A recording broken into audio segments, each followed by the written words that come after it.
On this week's episode, I'm joined by Maria Fonseca, a mom, a dancer who has performed all over the world, and a healer through dance. Maria and I discuss, amongst other things, being connected to nature, raising a child in Portugal, colors and rhythm, how Portugal makes her younger, and how Portugal makes her move. Welcome back, or welcome to another episode of Portugal, The Simple Life. And I'm really excited to be joined here by Maria Fonseca. Maria, hello, and thanks for being on the podcast. Hello, thank you for having me. How are you today? It's hot there. It's hot where you are today. Very, very hot. Yes, south is hot. The south is hot, yeah. You're in the Algarve at the moment, Yes. in your home down there. Maybe you can start off by telling us a little bit about yourself. Hey there, I'm Maria. I am Portuguese. I'm a mother. I'm a dancer, an artist.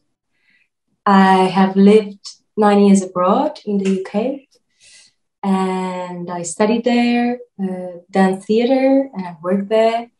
And I ended up coming back to my home, to my country, Portugal, to my roots. It was a big call back, more to do with what I looked for in my life and building a family rather than just professionally. But I'm here now, and it's great. And I work as an artist, as a performer. Yeah, and I'm also working with dance as therapy. Also, I facilitate trance dance, which is like a journey that is related more to dance as in a way of using breath and getting to know yourself and expanding your consciousness. So this is a little bit of what I'm doing at the moment. Amazing. Okay, Yes. we managed to find a window to record in between sleep, putting your young child to sleep. Yes. So she's sleeping right now, so we're not going to make too much noise. Yes, she's not at school yet, so we got to dance with the. How old is she? Schedule. How old is she, Maria? 2.5. 2.5. Okay. Yeah. So She not goes to at. school in September. Are you ready for that? Never mind, is she Yes, ready? well, Are you ready? I think we both are. She needs to socialize and expand a little bit her boundaries, and she's very sociable, so I feel she'll learn a lot. And Okay. we also, in that time, we need a little bit more time to work on our art and have time for us. You know, couples sometimes like time with babies. But it's been great to have her on tour with us. We've been managing to bring her along everywhere we go. So that's been a blessing too. Amazing. Maria, we usually, for our Portuguese guests, we usually ask them about their hometown or their home village or their terra. Yours is not such a straightforward answer, but tell us about your hometown and where you grew up. Well, I was born in Lisbon. My father was from Lisbon. Okay. And I grew up in the Algarve from 3 months. So I would say that my hometown is Valcovo in Bulicane, down south in the Algarve. It's part of Lolé Council. And it's a lovely town with loads of orange trees, birds, mountain chains, and the smell of land. It's I'm very grateful to have landed there in that family. My family works in agriculture, so I've always been around avocado trees, carrot trees, and I would say that is my essence. That's where I'm from. Then I was a bit all over, but that's where I'm from. Yeah. What did you appreciate? And today, now that you're a mom, what do you appreciate about growing up in that place as a young girl? The rhythm of life. Very slow. Well, very as in natural. Very in resonance with the body and what it feels right. I appreciated the colors and hanging on a hammock on a tree, on a walnut tree. We had a walnut tree outside, a big one. She died, unfortunately. She's no longer there. But I used to have a hammock there. And my grandma used to look after me while mom was working. So I would spend hours on that hammock reading, looking up. So I would say what I appreciate more was time time for having the gift of time to contemplate and not have so much distraction. And the beach, of course, kids like beach and grandmas. So that was mainly it, nature, to be able to grow with nature. Amazing. Yeah, it's a privilege that we have here in Portugal still today, is being able to connect to nature. It's not too far away. It's all around us. It's something that we're very lucky to have. Yeah. And then Lisbon, you spend a lot of your time in Lisbon. What do you enjoy about Lisbon, and why Lisbon? Well, my partner is from Lisbon. Well, as I said, part of me is also, I don't have Algarve accent, in each part we also have the accents. And everyone says, you from Algarve? You don't have the accents. And no, well, I had dad from Lisbon, mother Algarve. And so part of me is also from Lisbon. And I ended up, after 9 years of living abroad, I ended up falling in love with a Lisboeta, as you say, a man from Lisbon, a Portuguese guy from Lisbon. And he has already a house there in Cais do Sodré, right in the center. Oh, cool. Nice location. When it was cheap to buy houses in the center of Lisbon.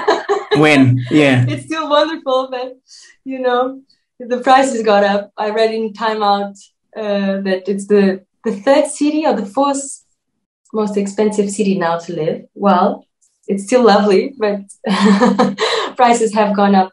And so we live there, right in the center, right behind the market. It's very special. Are you close to us? So you're right there by the market? Yeah. By the Time Out. Amazing. Yeah. The Pink Street? Yeah. It's kind of in the end, in São Paulo. Okay. Yeah. Okay. Yeah. So we have a lovely apartment there. And it's actually our atelier also, where we have our art and our scenography. Everything kind of is mixing in life with our profession in there. And what I love about living there, obviously, is being by the river. Being in the center, walking everywhere. I don't need to. Lisbon is still kind of small enough in comparison to other cities to be able to walk around in the center. So everything is close. The fish market is closed, the vegetables. You still have old ladies, in the market selling lemons. And I'm curious what will come after this kind of old generation is no longer in these spots. It's still very precious to have these traditional places around. And of course, it's more and more cosmopolitan, Lisbon. And that's kind of something I like. Portuguese sometimes are, this is mainly foreigners now, and they love it. But also the traditional places are going away sometimes. And I love the fact that it's kind of mixed in. It's a bit like Berlin. You have people from all over. You hear a lot of languages. It's very rich culturally. Yeah. Coming back to the old ladies and the farmers market, that's something that many people are still quite surprised about, that in most parts of the country, we still have these farmers markets where you can go almost every single day and you buy your fruit and your vegetables, and even in cities and like Lisbon, which is amazing. Do you think some of the younger generation will replace them when needed? Like, do you think people will pick up that responsibility? Because I think it's something really beautiful about Portuguese culture is that we still have the farmers markets. We still have places where you can buy fresh fruit and vegetables from the land. Do you think someone will take up that responsibility at some point? Well, that's a good question. I hope so. Yeah. I do wonder. I do know that, like, we buy fish in Monica. She has it's a family thing, and I know probably her kids will take over. But many kids are no longer interested in those sort of things. They want to study, do other stuff, go abroad sometimes. But I hope that, I think that, some of them, well, we are at the time where young generations are also realizing how rich is our culture, because there was a time where that was not so much valued. Yeah. But now it seems that younger generations are becoming more and more aware how rich this is and how this needs to be maintained, and how this also has potential for business. So I feel, yes, younger will take over. It'll be good. It'll be good. We don't. I don't want to lose. I wouldn't want to lose that part of our culture here. You know, that old world feeling with certain things. I think it's still beautiful. So yeah.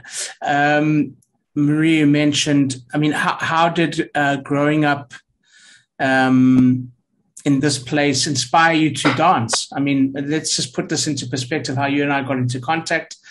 Came across, it must have been a video somewhere or your site. You move in a way that I've never seen anybody move before. It's fascinating and beautiful.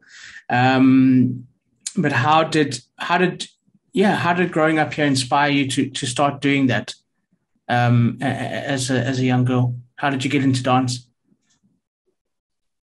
Well, as my dad was a composer, he was a musician and composer and producer. He had a big studio in Lisbon. So I grew up surrounded by arts and sound, where he would ask me to listen and feel how it would resonate in my body, or what would I see when I was listening. So imagine I would say a bird flying, so that relation to sound and movement and body started then. And obviously, I feel that thing I said about contemplating, because when we contemplate, you know, we see the forms, you see the shapes, you see movement, the wind, you're connected to the elements. And that also relates to the body in a way, our blood, our muscles, you know, what is liquid, what is solid. And I feel that that space for connection was the beginning for movement. Well, I started with ballet, which is not so organic in a way. Yeah. It's kind of more strict, but it's a way to connect mind and body, as in you put your leg there, you know, you relate to music. And that was how it started, very young, at school, you know, little girl. My daughter is actually using my skirt today. She was in the show in the morning. And that's how I started with ballet. At 4, you know, and then at 6, I went to the conservatoire down here. And in Lisbon, I would go later on to the Superior School of Dance summer, kind of intensive. And very soon, I realized that's what I want to do. I can't explain. I also had piano lessons and solfeggio. I don't know how you say. Music notation, I think you call it. I was having the 3 of them. At the time, then I had to choose, you know, what exactly I want to do. It was a lot with studying, and yeah, basically it was it. Did you feel did you feel a certain amount of freedom here to be able to express yourself in that way, in that form? Well, there's 2 ways I can answer. One is freedom comes always from us, obviously. But then there is the structures around that can support you to have freedom. And in that time, there was not much around apart from the conservatoire. So we only had ballet and contemporary, but the contemporary was a little bit old school also. And then later on, there was street dance. I managed to join an academy. I fell in love with freestyling and different rhythms and styles. And that actually influenced me a lot as a mover. So there was something, but not enough. That's why within our family, they said, all right, let's maybe help you. And let's see if we can manage to get the dance school outside, abroad. And that's how I got into London Studio Centre. I got a gap year there. I had a gap year where I did a few things. I was in the University of the Arts London doing like a 6-month English plus arts and design, because in order to get into dance school, I needed to do the IELTS exam and, you know, all of this, because you have a lot of academic studies also in dance school, and I would need to talk good English. Yes, so in London, I did find much more possibilities to explore in terms of martial arts, Buto classes, street dance, clubbing. There was more freedom in that way. Here now it's opening up more, mainly in the big cities, Lisbon and Porto.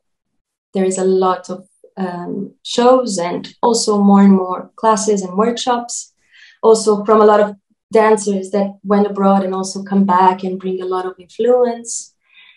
So it's growing, the structure here for the new ones. Now there is more possibility. Even in high school, you can choose performing arts. Before you couldn't. So now it's different.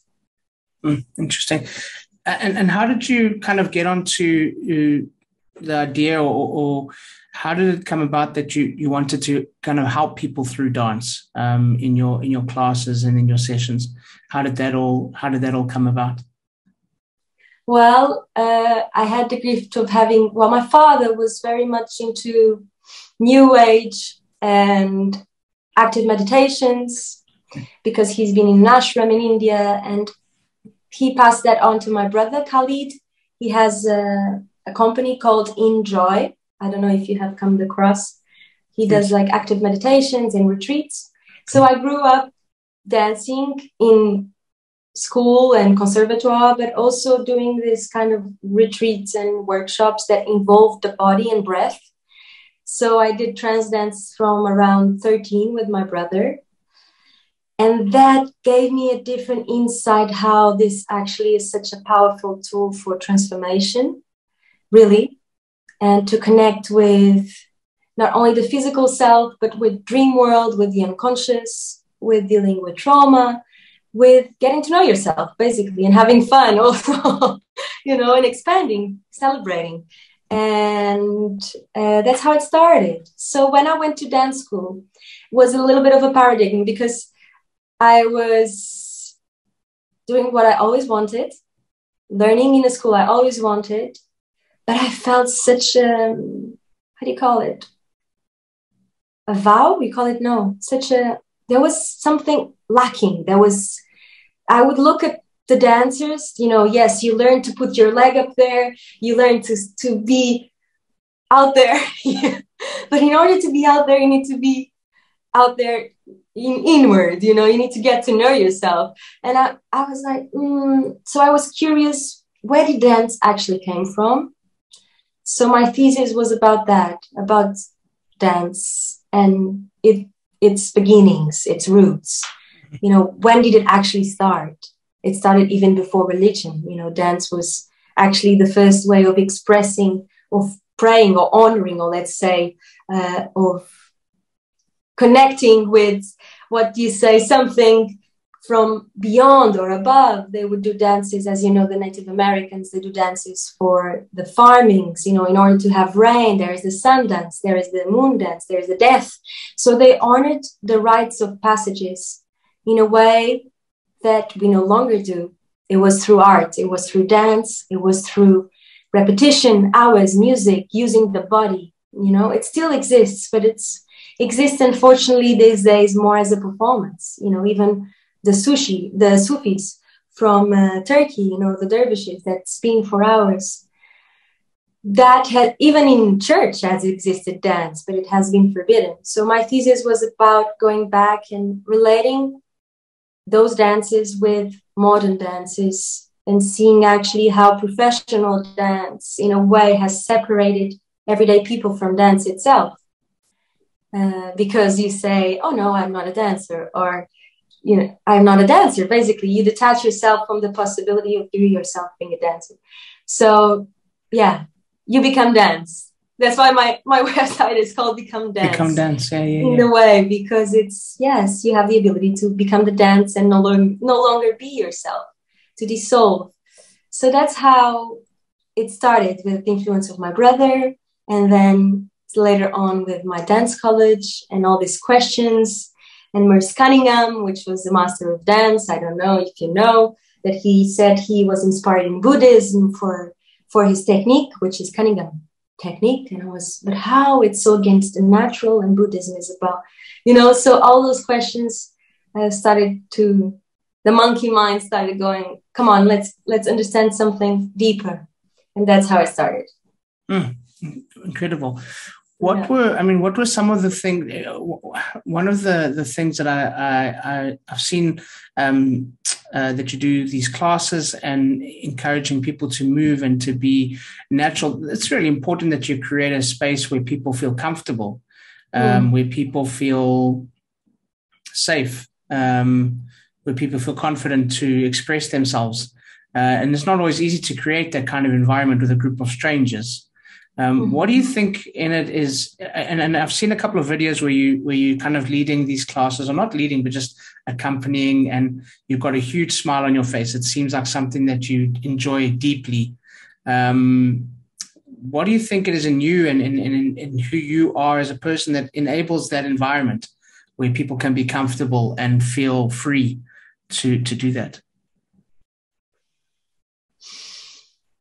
I feel it's the experience in my own body of the benefits that is contagious in a way. Perhaps it emanates trust, but for me is to see the potential that it has, that I want to contaminate people around, or invite them into that space of potential within themselves. And yeah, well, that's it. I think that you open that space within yourself first is the first thing you can do to make people feel comfortable. And then, of course, is the choice of space, the choice of music, the choice of words that you use, and also to keep the space safe. For instance, in trance, I don't know if you're talking about my professional classes or trance dance, but in trance dance, we are blindfolded. Okay. That's the thing. So people feel more comfortable. How do you say? A partida, in Portuguese, you say a partida. This should make them feel more comfortable to go into their journey without feeling watched. It's a little bit that cliche that you say dance like nobody's watching. Nobody's watching. And it's like actually that. And we do keep the space safe with pillows so that you can feel safe. If you feel your foot on the yoga mat or on a pillow, not to go beyond that. And in the professional dance classes is trying to inspire the dancers actually to find their own dance, because like any school or formation, you do, sometimes it's still a little bit square, our education. It's a format, of course, it's good, but it's what it is. So in dance school also, sometimes you do come out, they try to put you in that box, so they square you up a little bit. So what I try to do is to go further than, am I a good dancer? Am I a bad dancer? Go to the essence of what makes you move, what makes you want to move, what makes you want to be a dancer, or not dancer in case of trance dance. What is there to be expressed in a way that only you can do, because it's unique.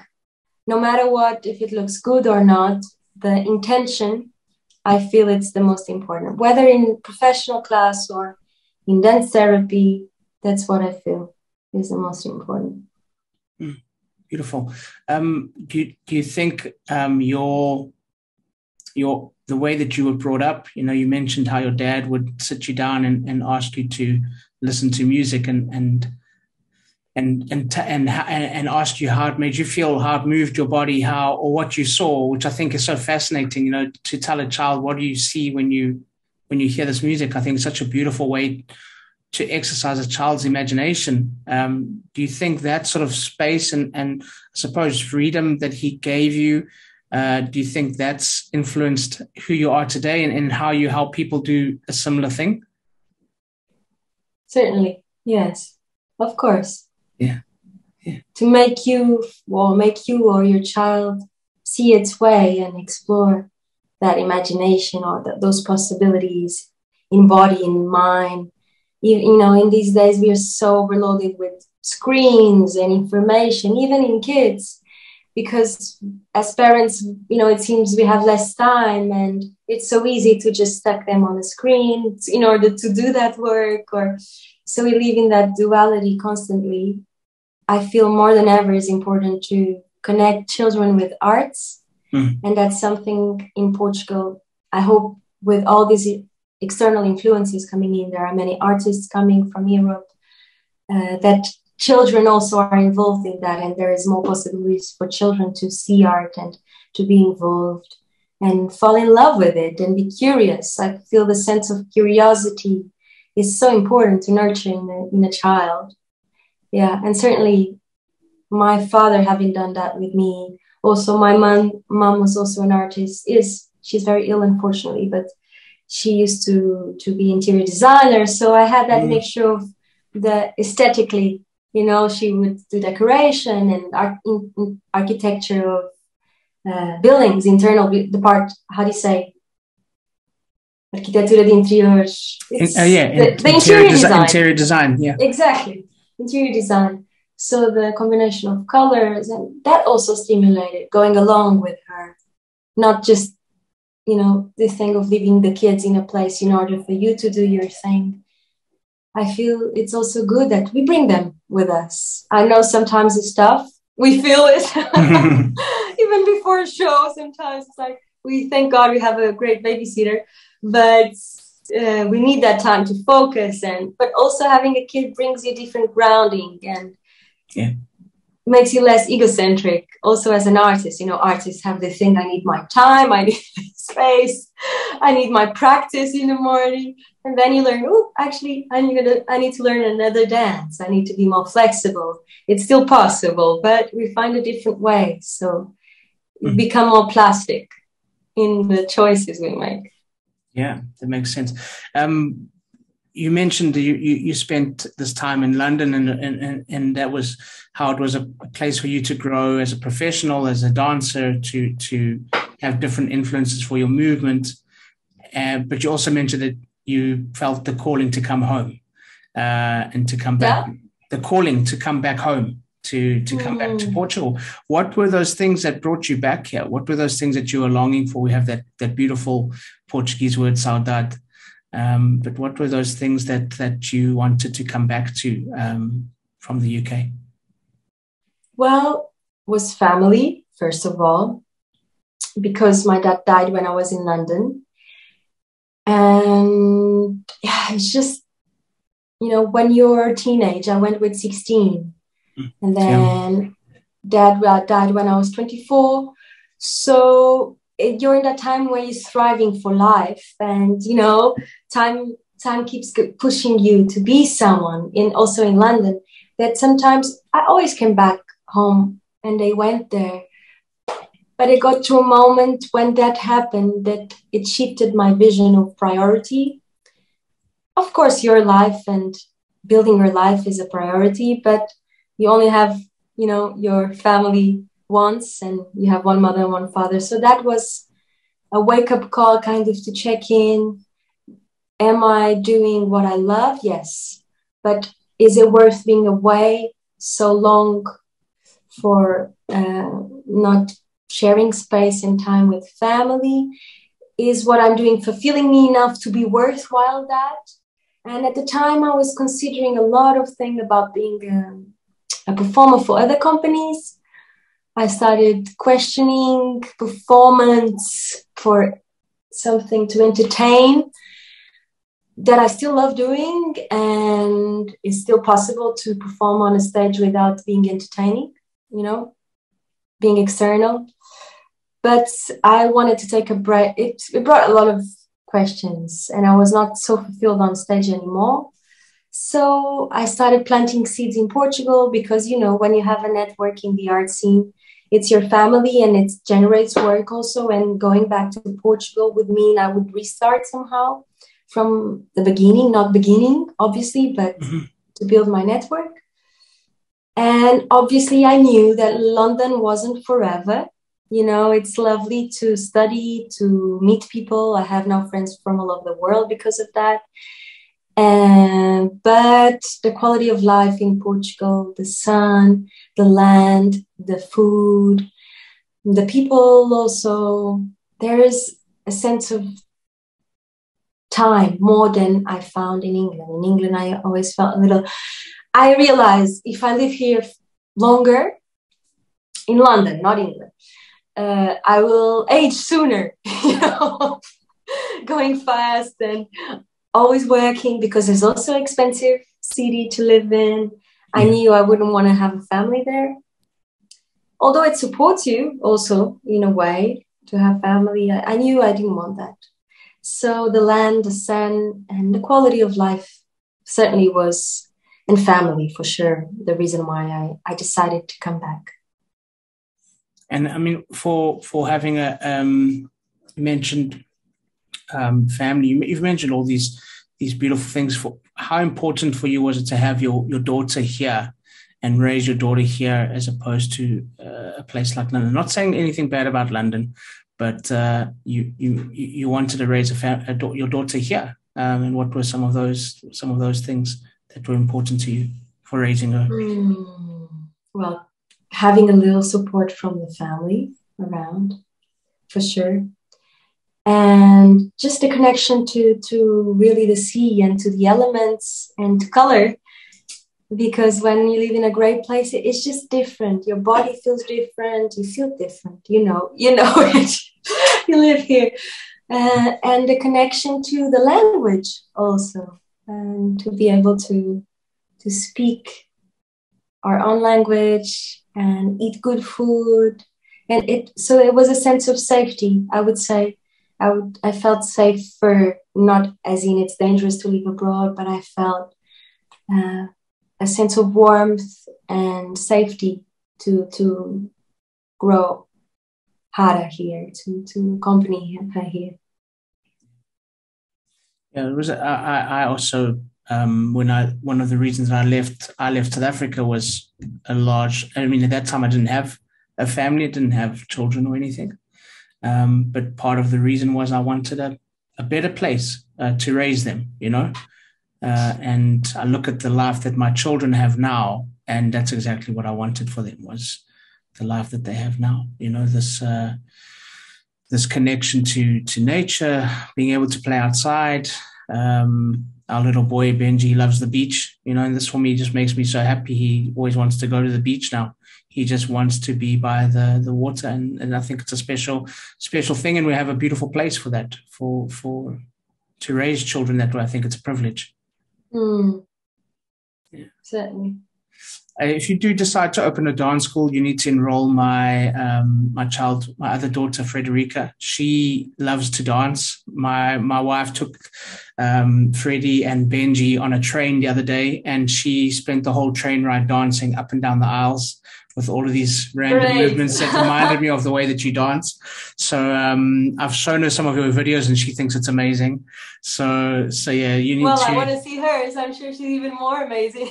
She's very creative. She's very, very creative. Very, very creative. You mentioned one of the if there's two things, and I'd like you just to try and dig deep here with these two questions, because they're going to be quite open. One is you've spoken now a couple of times about the colors. The colors. Imagine you're speaking to somebody who's got one of your blindfolds on. Describe the colors of this country and why that's so. Because I agree with you, but I want you to describe it to us. What are the colors? Describe the colors, because it's so beautiful. This place. Try to put that into words if you can. You're challenging me. Yeah, I am.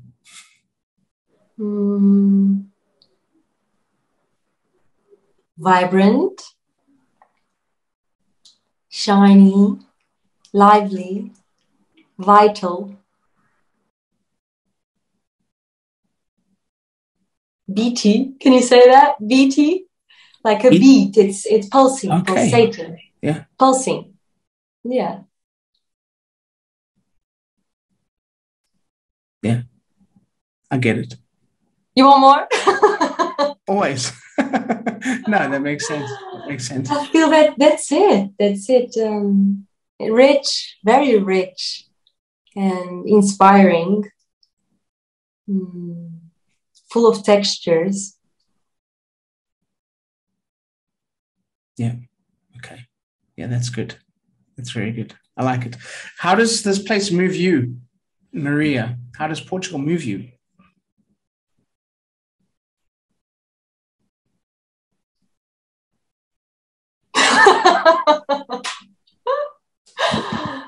Well, it just makes my body feel so at home.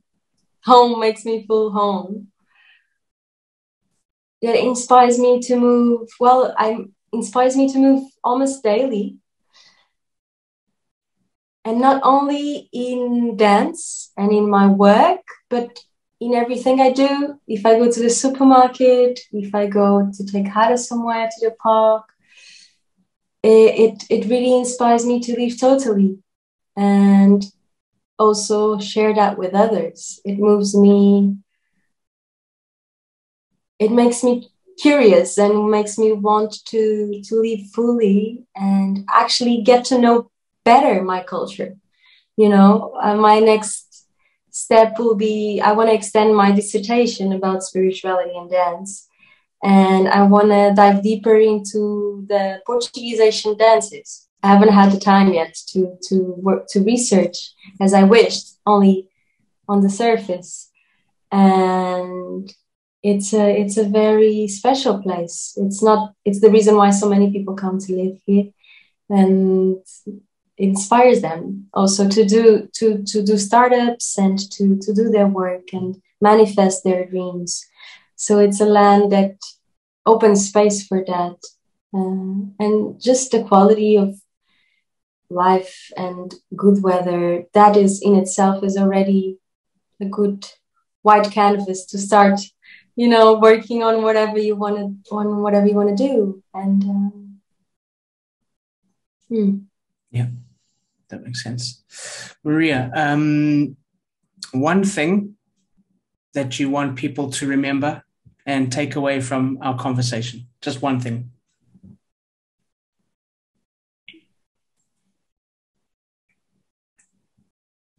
That their bodies are the best stage for manifestation and celebration. That their bodies are really, how do I say, a bomb. They are a bomb for manifestation. Their bodies are really to look after their bodies and really celebrate the body and dance a lot. Okay, awesome. How can people follow you, stay in touch with your work, and get connected online or elsewhere? You can find me on Become Dance, on Instagram, Maria Fonseca, on Facebook, Maria Fonseca, and on my website, becomedance.com. Awesome. We'll put some links in the show notes so that people can stay in touch and follow and follow your work. It's definitely something worth seeing. Maria, a question that we ask all of our guests: Portugal, the simple life. Why?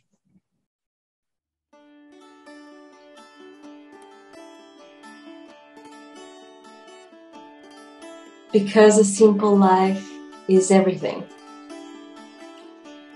No. Okay, that's okay. No, let's go back. But